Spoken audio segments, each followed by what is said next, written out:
Hey guys, it's Clarice here. How are you guys all doing? I hope you're having a fantastic March so far.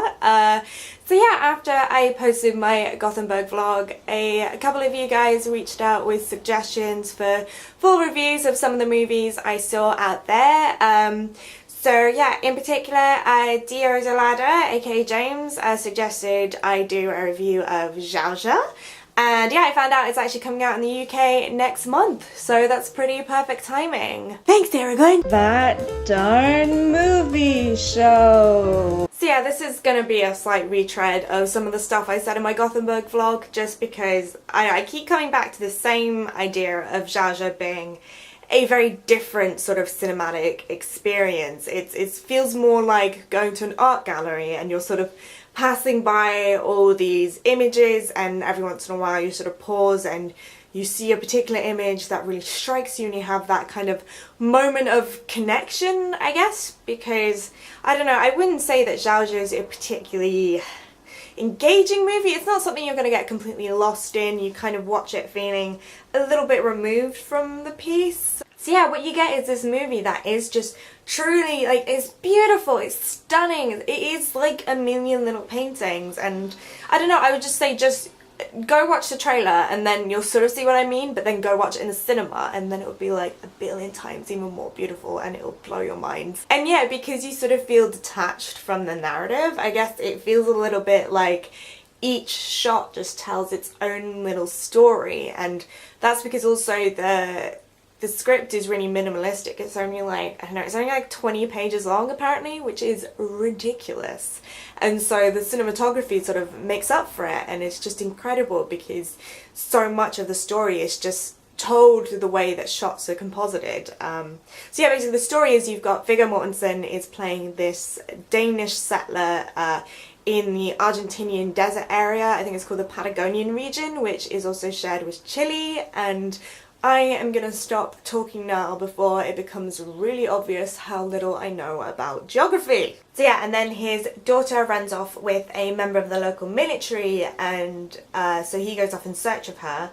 And that's basically where this movie's idea of being like a series of paintings gets really interesting, because there's this sort of idea that because it's all very singular moments, everything sort of seems very cut off from each other, and there's this idea of this sort of impassable distance between all of the characters, and there's this feeling that characters are made to feel very, very like small within their landscapes. There's a lot of these sort of big isolating wide shots with like little tiny people, and yeah, I don't think that's meant to be that sort of isolation in a frightening way, like, oh, we're all alone in this world and, like, you know, nature is all powerful and man can never control her. I don't think it's meant to be like that. I think it feels more like something very dreamlike. It sort of reminded me of that really famous Edgar Allan Poe quote of, you know, all we see or seem is but a dream within a dream, which is obviously like a favourite of mine. There is that sort of dreamlike feel to this movie, and that painterly feel, and the fact also we've got this 4:3 framing to it, so it sort of looks like an old photograph as well.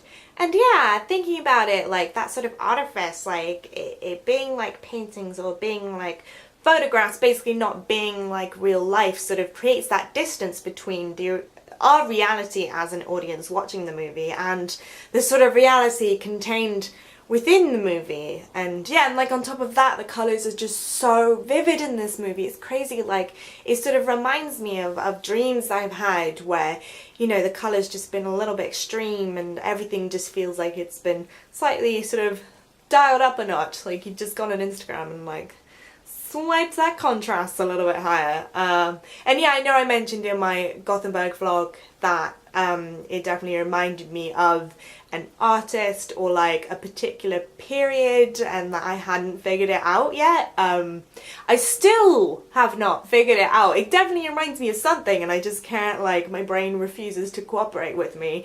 So yeah, if anyone like has any ideas of particular painters or just periods in art that Jauja sort of reminds them of, please let me know, because that would make me just feel so much better. But yeah, I just sort of remember this close-up of Viggo Mortensen's face, and like it was just insane. Like you could see all the blues and the reds and the oranges like all clashing together, And yeah, that sort of definitely reminded me of sort of richness and the colour palette of like Ang or like 19th century like neoclassical painting, like Grand Odalisque and stuff like that. But yeah, I don't know, then again, like the compositions of the shots in this movie don't really feel like neoclassical painting, because you know there's always a lot of movement in neoclassical painting. I just feel like people are always lunging in those paintings, and there's like no lunging in Jauja, unfortunately.